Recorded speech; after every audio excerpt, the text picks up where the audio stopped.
Bienvenue dans Bien avec soi, le podcast créé pour te permettre de faire la lumière sur tes zones d'ombre et donc de connaître, accepter, embrasser qui tu es dans ton entièreté. Ce voyage en toi que je te propose est la promesse de vivre une plénitude émotionnelle ineffable et la liberté absolue d'être qui tu es. Pour cela, je te parle de développement personnel, de psychologie, de philosophie, de spiritualité, de résilience, de mindset et aussi de mes apprentissages. Je suis Marie Perron, coach spécialisée dans le shadow work et je suis ravie de t'accueillir dans ce tout nouvel épisode. Comment être vraiment et pleinement présent ? Écoute, j'ai eu cette conversation avec une nouvelle cliente hier qui focalisait toute son énergie, à la fois vitale et mentale, sur le fait d'être absolument présente, dans l'instant, sans rien de plus ou de moins a priori. Et cette idée de présent, d'instant présent, de pleine conscience est absolument incontournable dans l'univers du développement spirituel-personnel. Et je pense vraiment qu'aucune des personnes qui écoutent ce podcast aujourd'hui, cet épisode, n'en a jamais entendu parler. Toutes et tous, nous avons déjà eu accès à un certain nombre d'informations sur cette sagesse. Et comme ma cliente, nous partageons en grande majorité cette certitude que cela consiste à être pleinement présent ou pleinement conscient, ici et maintenant, sans être distrait ou détourné de nos intentions pures par des pensées émergentes du passé ou anticipant le futur. Eckhart Tolle, auteur incontournable du sujet qui a écrit Le pouvoir du moment présent, y fait référence en disant qu'il s'agit de choisir d'émerger à un moment donné et également de réaliser profondément que le moment présent est tout ce que nous avons en notre possession. Dans l'épisode d'aujourd'hui, j'aimerais partager avec toi ce que j'ai proposé justement comme amorce à ma cliente. Et donc je te propose d'aller un tout petit peu plus en profondeur sur le sujet en prenant un peu de recul sur les parties conscientes et inconscientes de nos esprits afin de t'aider à approfondir ta compréhension de ce sujet avant de te donner quelques outils pratiques et conseils sur la façon dont tu peux commencer ou peut-être réorienter la façon dont tu peux être plus conscient et présent dans ta vie. Une situation présentée par la vie, quelle qu'elle soit, est toujours équilibrée. Elle est, entre guillemets, pour tuer l'image, électriquement neutre. Chaque fois que tu perçois qu'un individu ou qu'un événement, qu'une circonstance génère pour toi plus d'avantages, bonjour chaussettes, que d'inconvénients ou plus d'inconvénients que d'avantages, ou que tu es plus conscient de l'un ou de l'autre, tu déséquilibres cette expérience. Et par ce déséquilibre que tu crées par le biais donc de tes perceptions, de tes filtres, de tes lectures, de tes expériences, de tes convictions, tu divises ton esprit en parties conscientes et parties inconscientes. Ok ?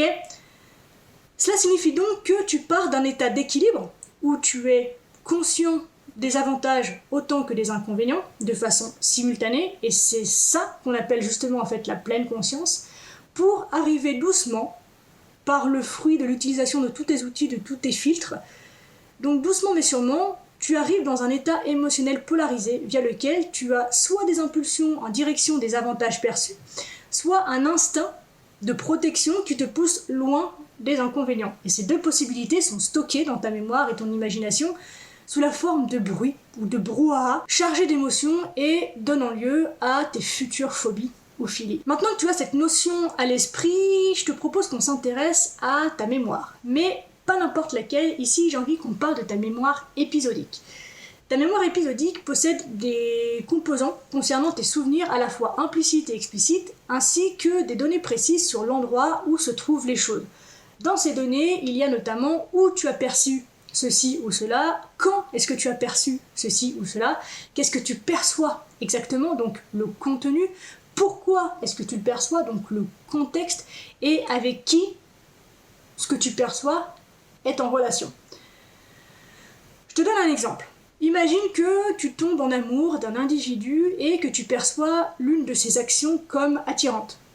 Ce qui veut dire que tu en perçois les avantages et non les inconvénients, ou en tout cas plus d'avantages que d'inconvénients. Tu peux stocker cet événement comme un souvenir épisodique positif. Au moment même où tu fais ça, donc que tu stockes un souvenir comme étant positif ou négatif, ton cerveau essaiera automatiquement de rééquilibrer tes perceptions. Parce que notre cerveau, tout comme notre organisme, est homéostasique, ce qui veut dire qu'il a une tendance naturelle à maintenir ou à ramener les différentes constantes à des degrés qui ne s'écartent pas de la normale, qui sont donc équilibrés dans sa représentation et dans sa construction à lui. Donc cet équilibre reste malgré tout en partie subjectif. Donc, lorsque tu perçois quelque chose du monde extérieur, comme chargé émotionnellement, donc polarisé et donc déséquilibré, le cerveau crée spontanément quelque chose qu'on nomme anti-mémoire pour contrebalancer la mémoire chargée émotionnellement. Le but d'un contenu anti-mémoire est donc de ramener notre neurochimie et nos esprits conscients et inconscients à l'équilibre afin que l'on puisse justement être pleinement conscient et présent. Dans cette mémoire épisodique se trouve une imagination donc épisodique. Bien vu. L'imagination épisodique, c'est l'anti-contenu qui vise à neutraliser la mémoire épisodique afin de garder l'esprit temporellement présent. Au moment où tu polarises tes perceptions, que tu divises ta pleine conscience en parties conscientes et inconscientes et que tu stockes toutes ces parties dans ton esprit subconscient en tant que mémoire, tu crées également une imagination qui la contrebalance. Ainsi, ton esprit fait réellement ce qu'il peut pour rendre ton cerveau équilibré et présent. Et tant que tu as une perception polarisée, tu es susceptible de fragmenter et de diviser ta conscience en ces fragments conscients et inconscients. Et donc, tant que tu as une perception polarisée des événements ou des personnes que tu croises dans ta vie, tu ne peux pas être en pleine présence ou en pleine conscience. Ceci crée donc à son tour une séparation entre la mémoire et l'imagination et construit quelque chose à l'intérieur de l'esprit qu'on va appeler la flèche du temps. En physique, la flèche du temps sous-tend ce qu'on appelle l'entropie, qui désigne en fait la tendance au désordre. Plus nos perceptions sont polarisées, plus nous sommes susceptibles de développer un trouble émotionnel instable. Beaucoup d'individus sont trop têtus pour écouter leur intuition et qui essaient de leur faire prendre conscience des informations de contrepoids qui sont inconscientes, mais pour tenter de rééquilibrer justement leur perception et d'accéder à cet état de pleine conscience et de pleine présence. Imagine, à nouveau, que tu rencontres un homme ou une femme que tu perçois comme étant ton âme sœur parfaite. Quelqu'un que tu perçois comme ayant tous les traits positifs sans aucun trait négatif, selon toujours tes représentations. Ton intuition essaiera de t'avertir que c'est trop beau pour être vrai, pour ne pas être trop crédule, et que l'individu soi-disant parfait unilatéral n'existe pas, unipolarisé n'existe pas. En d'autres termes, ton intuition te chuchotera à l'oreille les inconvénients de cette personne pour créer l'antimémoire qui te ramène à l'homéostasie. Cependant, avec les masques ou les personnages que tu portes, et que nous portons tous, moi la première, qui résultent donc des fragmentations de ton esprit pleinement conscient et qui émergent à la suite de tes perspectives déséquilibrées, eh bien tu persisteras peut-être à t'accrocher à ton fantasme anti-mémoire pour pérenniser et immortaliser ton bien-être.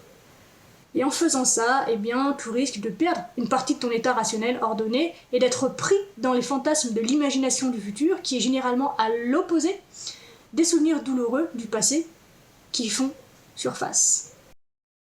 Tout ce qui est stocké donc dans ton subconscient est stocké sous forme d'impulsions et d'instincts qui te font chercher et éviter. Et en tant que tel, eh bien, tu es susceptible d'être dirigé depuis l'extérieur au lieu d'être présent et gouverné depuis l'intérieur. D'un autre côté, si tu fais attention et que tu écoutes ton intuition et que tu te donnes la permission en fait de trouver l'opposé complémentaire, donc l'autre côté de la pièce quelque part, le côté sceptique quand tu es euphorique ou ce côté optimiste quand tu es rancunier, et que tu les ramènes simultanément à l'équilibre, là tu deviens présent.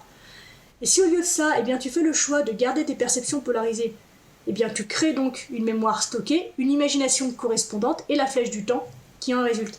Et dans ce schéma-là, tu as donc tendance à te retrouver avec une entropie, il y a un trouble de la perception dans le sens d'informations inconscientes ou manquantes, et donc tu es plus susceptible d'être en détresse et de vieillir sur tous les plans. La détresse, c'est la perception de la perte de ce que tu essaies de rechercher et la perception du gain de ce que tu essaies d'éviter. Je te la répète plus lentement parce que celle-là tu peux la surligner en jaune. La détresse, c'est la perception de la perte de ce que tu essaies de rechercher et la perception du gain de ce que tu essaies d'éviter. Le vieillissement est un sous-produit des dissociations mentales dans la mémoire et l'imagination, l'entropie en fait qui se produit avec la flèche du temps dans l'esprit. D'ailleurs, saint Augustin l'a magnifiquement décrit lorsqu'il a essayé de répondre à la question « Qu'est-ce que le temps exactement ? Est-ce le passé ? Non, vous ne pouvez pas vraiment définir cela parce que c'est du passé, donc c'est éphémère.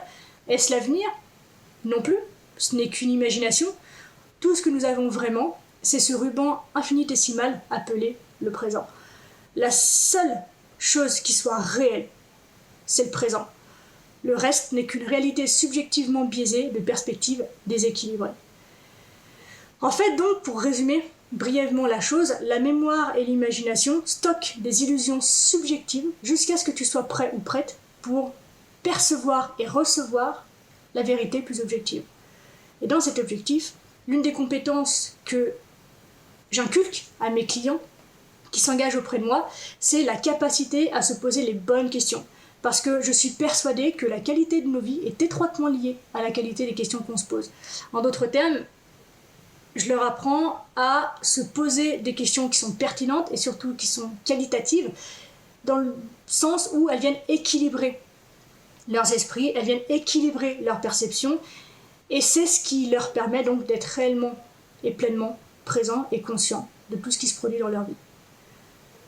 Et le truc, c'est que le défi auquel la majorité de mes clients, mes clientes fait face, c'est qu'ils sont tellement habitués à avoir une réponse primitive, donc déséquilibrée, qui est générée en fait depuis l'amygdale, qui est un peu le centre d'alerte du cerveau, et dont l'unique but finalement est d'éviter la douleur et de rechercher le plaisir, d'éviter les prédateurs et de rechercher les proies, d'éviter les défis et de rechercher le soutien, d'éviter les difficultés pour rechercher la facilité, etc., etc.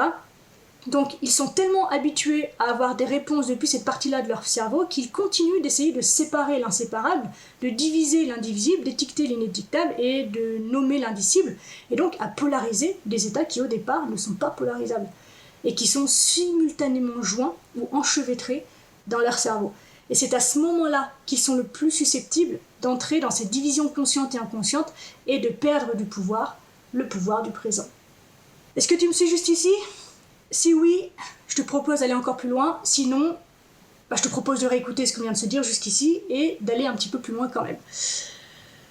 Reprenons l'exemple de l'amour dans le couple. Si tu es amoureux ou amoureuse de ton ou ta partenaire, que tu es in love, c'est que tu es probablement conscient ou consciente de ses avantages et non conscient de ses inconvénients. Ou qu'en tout cas, le ratio, je pense que tu l'as compris, est déséquilibré. C'est que également tu as tendance à le ou la mettre sur un piédestal, et donc à te minimiser, toi, par rapport à lui ou à elle. Et tu as probablement aussi tendance à être trop modeste pour admettre que ce que tu vois en lui ou en elle se trouve également en toi. Que ce soit en projection bonne selon tes perceptions ou en projection mauvaise selon tes perceptions. Et donc ici, tu renies une partie de toi. Chaque partie que tu renies est un manque ou un vide. C'est ce qui va venir justement créer tes parts d'ombre.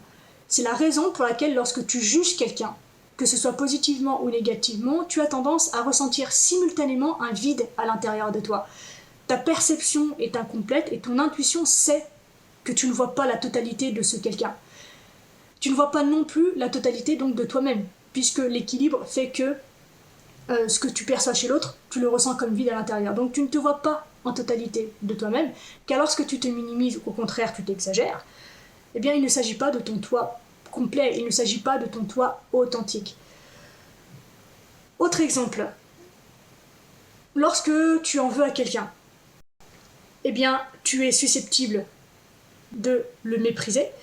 Tu as tendance à être conscient, donc, cette fois, de ses inconvénients et non conscient de ses avantages, ou d'avoir ce ratio, une fois encore, qui est déséquilibré. Et tu auras également tendance à t'exagérer avec un petit soupçon d'orgueil.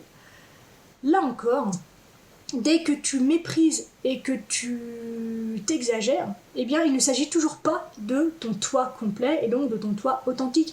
Ainsi, lorsque tu t'exagères ou que tu te minimises, quelle que soit la raison, ton authenticité, donc le véritable toi, s'érode à l'épreuve de ces perceptions déséquilibrées. Tu as donc également tendance ici à perdre tout pouvoir parce que tu as renié certaines parties de toi ou que tu ressens que ces parties de toi te manquent et que donc tu te sens vide. Tant que tu restes incapable de voir de façon synchrone les deux côtés de cette personne ou de la situation, ainsi que les deux côtés de toi-même ou de la situation, il est très peu probable que tu puisses devenir pleinement conscient et présent. Tu ne peux pas être présent à moins que tu ne perçoives cet équilibre des opposés en même temps. Tout tout ce que tu n'as pas appris à aimer continuera de diriger ta vie jusqu'à ce que tu apprennes à l'aimer. Et l'aimer signifie en voir les deux côtés, les deux aspects, pour pouvoir le libérer et t'en libérer. Pourquoi? Parce que ce qui te passionne est ce qui occupe le plus de place et de temps dans ton esprit. Parce que oui, petite parenthèse ici, un petit rappel, étymologiquement, passion veut dire souffrance. Donc c'est ce qui est obsessionnel, c'est ce qui est obsessif, c'est ce qui prend tout ton temps, tout ton espace, toute ton énergie. C'est ça qui te passionne réellement. Donc, tout ce qui te passionne occupe le plus de place et de temps dans ton esprit. Qui, parmi nous, ne s'est pas déjà mis au lit en étant super excité pour se trouver finalement incapable de dormir tellement justement l'esprit s'emballe? Idem, lorsque l'on en veut encore une fois à quelqu'un et que ça nous empêche également de fermer l'œil parce qu'il encombre tout notre espace mental. Le bruit cérébral qui résulte de ces situations est le résultat du déséquilibre de tes perceptions conscientes et inconscientes. Le bruit dans ton cerveau, en fait, c'est une rétroaction présente pour te faire savoir que tu ne perçois pas le tout. Au lieu de ça, tu ne vois probablement que des parties ou même des parties fracturées et tu as une perspective déséquilibrée au lieu d'écouter une fois encore ton intuition qui te pousse à percevoir l'ensemble de la situation de la personne ou de que sais-je qui encombre justement ton esprit. Ton intuition est là pour essayer de rassembler ces parties fracturées pendant que tu dors. Donc tous les rêves que tu as sont souvent des tentatives de ton esprit de réunir des paires d'opposés afin que tu puisses te lever frais et dispo le matin. Donc tu peux t'amuser à regarder le contenu d'un rêve et te rendre compte qu'il comprend des expériences anti-contenues dans ta vie qui tentent de contrebalancer tes certitudes et de te rendre à nouveau entier, à nouveau complet, à nouveau authentique. Les rêves donc ne sont pas des choses irrationnelles, à moins que tu ne connaisses pas les bonnes questions justement à poser pour débloquer ce que tes rêves tentent de faire, c'est-à-dire essayer de réunir des paires d'opposés et d'intégrer ton cerveau à une nouvelle représentation des choses. Je te l'ai dit tout à l'heure, ton cerveau est homéostasique, c'est un organe qui recherche naturellement l'état d'équilibre que constitue sa plus haute valeur. Et là, on aborde à nouveau un sujet qui est très important et que je vois avec l'intégralité de mes clients, c'est la notion de valeur, de hiérarchie des valeurs, puisque les valeurs sont ce qui vont guider toutes tes actions, toutes tes pensées, conscientes ou inconscientes, au quotidien. Donc, ton cerveau, par cet état homéostasique, recherche naturellement l'équilibre, donc, qui constitue au fait de nourrir et d'être dirigé par ta valeur la plus haute. Cette plus haute valeur, évidemment, est subjective. Cela signifie que chaque individu, donc toi y compris, a une hiérarchie unique de valeurs de ce qui est donc important pour lui ou elle. Lorsque tu vis selon ta valeur la plus élevée et que tu vis donc de façon authentique et alignée sur ce que tu apprécies le plus dans la vie, tu deviens authentique, tu deviens plus potentiellement conscient et présent. Toute ton identité tourne autour de ta valeur la plus élevée. Et tu es plus susceptible d'être authentique et de trouver l'homéostasie donc et l'ordre dans ta vie lorsque tu vis selon cette priorité intrinsèque qui donc est propre. Si tu essayes de vivre selon tes valeurs inférieures ou des importants qui ne sont pas vraiment les tiens, souvent parce que tu admires quelqu'un d'autre ou que tu te juges par rapport à eux ou que tu les méprises et que tu les juges par rapport à toi, tu as tendance à avoir des parties reniées et donc à te retrouver avec du bruit dans le cerveau. La raison pour laquelle tu te retrouves avec ces parts désavouées et reniées, c'est parce qu'elles ne sont pas vraiment toi, en fait. Tout ce qui est bas sur ton échelle de valeur a tendance à être naturellement évincé par toi. Au lieu de ça, ce qui est le plus élevé sur ton échelle de valeur, ça, c'est vraiment toi. Lorsque tu vis en fonction de tes priorités et que tu délègues, par exemple, des tâches moins prioritaires, tu tends à devenir plus intégré, plus concentré et donc plus présent. En fait, tu es naturellement présent, concentré, inspiré et discipliné dans ce qui répond et nourrit ta valeur la plus élevée. En revanche, tu vas tout aussi naturellement tergiverser, hésiter, procrastiner, te frustrer dans tes valeurs les plus basses. Parce que essayer de vivre dans les valeurs les plus basses, donc qui ne sont pas vraiment les tiennes, qui ne sont pas vraiment importantes pour toi, ça crée plus de préjugés subjectifs et donc plus de divisions dans ton esprit. Et ces préjugés et divisions sont ce qui grignote de l'espace et du temps dans ton esprit. Je me permets une petite parenthèse ici parce que je me rends compte que je viens de parler de parts reniées qui ne sont pas vraiment toi, et si tu m'écoutes depuis un moment, tu sais que lorsque je te parle de tes parts d'ombre, ces parts d'ombre, justement, qui sont des parts reniées de toi, je te dis qu'elles sont vraiment toi et qu'il est nécessaire de les réintégrer. Et donc, je t'invite ici à faire en fait cette division, dans le sens où quand je dis que les parties reniées ne sont pas vraiment toi, je parle dans le cadre de tes valeurs. Les valeurs reniées que tu t'imposes de respecter ne sont pas vraiment toi. C'est ça que je veux dire ici, je referme ma parenthèse, j'avais besoin de clarifier ça pour que ce soit clair pour toi. Voilà, du coup, où j'en étais, que lorsque tu vis donc dans les valeurs qui sont plus basses, donc dans ces valeurs qui font que tu n'es pas vraiment toi, tu vas créer donc plus de préjugés subjectifs et plus de divisions dans ton esprit, et ce sont voilà, ces préjugés et ces divisions qui grignotent de l'espace et du temps dans ton esprit. Donc, chaque fois que tu libères cet espace et ce temps dans ton esprit, tu deviens plus présent. Et plus tu deviens présent, plus tu deviens authentique. Et plus tu deviens authentique, plus tu deviens inconditionnellement aimant. Dans cet espace et ce temps de présence, tu atteins l'état d'amour inconditionnel. Tu atteins l'âme. Chaque fois que tu alloues de l'espace et du temps qui ne sont pas à leur place, donc qui ne sont pas tournés vers l'âme, tu entres probablement dans le mental, le jugement et le désordre. Ce trouble, c'est un mécanisme qui est normal, qui est naturel, c'est un mécanisme, comme je te l'ai dit, de rétroaction pour te guider vers ton moi ou ton âme authentique.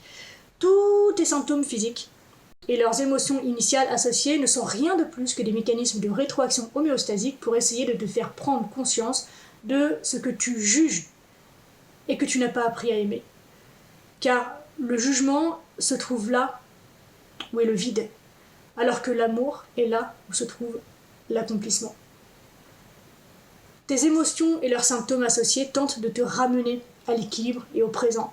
Tu as tendance à être libéré du bagage émotionnel une fois que tu es pleinement présent. Et le bagage émotionnel n'est rien de plus que des perspectives et des perceptions déséquilibrées de la réalité. De ta réalité, qui plus est. Le signe qui t'indique que tu es vraiment conscient et présent, donc que tu es vraiment dans cet état de pleine conscience et de pleine présence, c'est ta capacité à ressentir, et j'ai bien dit ressentir, pas intellectualiser, donc à ressentir de la gratitude, de l'amour, de l'inspiration, de l'enthousiasme, de la certitude et de la présence. Ce sont des états transcendantaux parce qu'ils sont neutres, ils sont équilibrés, ils sont complets. Donc on n'est pas dans quelque chose de populaire et de déséquilibré justement, on est dans quelque chose de plein et de vide à la fois, dans quelque chose de serein, de paisible, d'équilibré en fait, de neutre. Et donc dans mon accompagnement, donc Empower Within, j'enseigne à mes clientes et mes clients et donc aux personnes qui s'engagent auprès de moi dans leur travail de transformation personnelle, comment justement prendre des événements perçus comme fortement polarisés ou chargés émotionnellement dans leur vie pour les dissoudre, les intégrer et les équilibrer. Et en conséquence, eh bien, ils peuvent justement ressentir pleinement et véritablement cette gratitude, cet amour, cette inspiration, cet enthousiasme, cette certitude, cette concentration, cette clarté et donc cette fameuse sacro-sainte présence.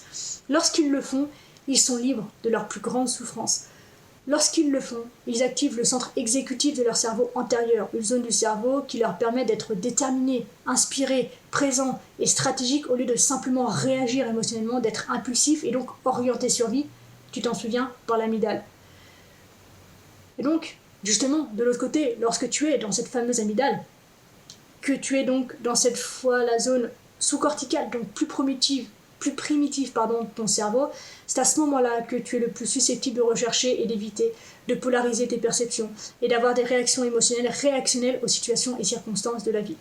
C'est l'une des principales raisons pour lesquelles j'enseigne cette méthode pour poser des questions qui aident à équilibrer tes perceptions et ton esprit afin que tu puisses te libérer du bagage qui a été stocké dans ta conscience, dans ton inconscient et dans ton subconscient et de devenir pleinement présent dans ta vie. Pour résumer, si tu es inspiré, si tu es appelé par le fait d'être plus présent, d'être plus conscient dans ta vie, il est sage selon moi d'apprendre à équilibrer tes perceptions polarisées. Réintégrer et posséder des parts de toi-même qui jusque-là sont reniées en admettant que ce que tu vois chez l'autre est aussi présent en toi. À poser des questions de qualité pour t'aider à équilibrer tes perceptions et ainsi être plus pleinement présent, à identifier et clarifier ta hiérarchie de valeurs afin de comprendre ce qui est vraiment intrinsèquement important pour toi et te dirige consciemment ou non dans ton quotidien, puisque lorsque tu t'alignes à ces valeurs, lorsque tu alignes tes actions, ta vie sur tes valeurs hautes et que tu vis en fonction de tes priorités, eh bien tu es plus susceptible donc d'être équilibré, déterminé, discipliné, d'avoir de la certitude, d'être objectif et présent. Lorsque tu vis selon tes valeurs inférieures, tu as tendance à tergiverser, à rechercher une gratification instantanée, à réagir émotionnellement et à percevoir que tu es la victime de ton passé. À écouter également donc ton intuition qui te pousse à l'équilibre en libérant le brouhaha cérébral qui est donc un mécanisme de rétroaction pour te faire savoir que tu ne vois probablement pas l'ensemble de la personne ou de la situation qui t'encombre. Au lieu de ça, tu n'en vois qu'une partie, voire même des morceaux de ces parties, et donc tu en as une perspective parcellaire et ultra déséquilibrée. Et enfin, apprendre à repérer les signes que tu es vraiment donc en pleine présence, à savoir la gratitude, l'inspiration, l'enthousiasme, la certitude et l'amour. Garde à l'esprit, en fait, tout simplement, qu'un état de pleine présence est un état d'amour. On arrive déjà à la fin de cet épisode, merci de l'avoir écouté jusqu'au bout. J'espère qu'il t'a plu, si c'est le cas, n'hésite pas à me le faire savoir et à m'encourager en mettant un commentaire ou 5 étoiles sur Apple Podcast ou encore Spotify. Les témoignages, les interactions, ça aide simplement à mettre le contenu en avant et donc à agrandir la communauté et c'est vraiment super important pour moi, donc merci pour ta contribution. Dernière chose, si tu as envie de me poser des questions, d'interagir avec moi ou de me soumettre des sujets que tu aimerais que j'évoque dans ce podcast, eh bien n'hésite pas à me le faire savoir en privé sur Instagram, le lien se trouve dans la description. On se retrouve très vite dans un tout nouvel épisode, d'ici là bien sûr, prends soin de toi, sois reconnaissant envers la vie et surtout n'oublie jamais que tu es la personne la plus importante de ta vie et que de ce fait, tu mérites ce qu'il y a de meilleur. Je nous aime, à la revoyure.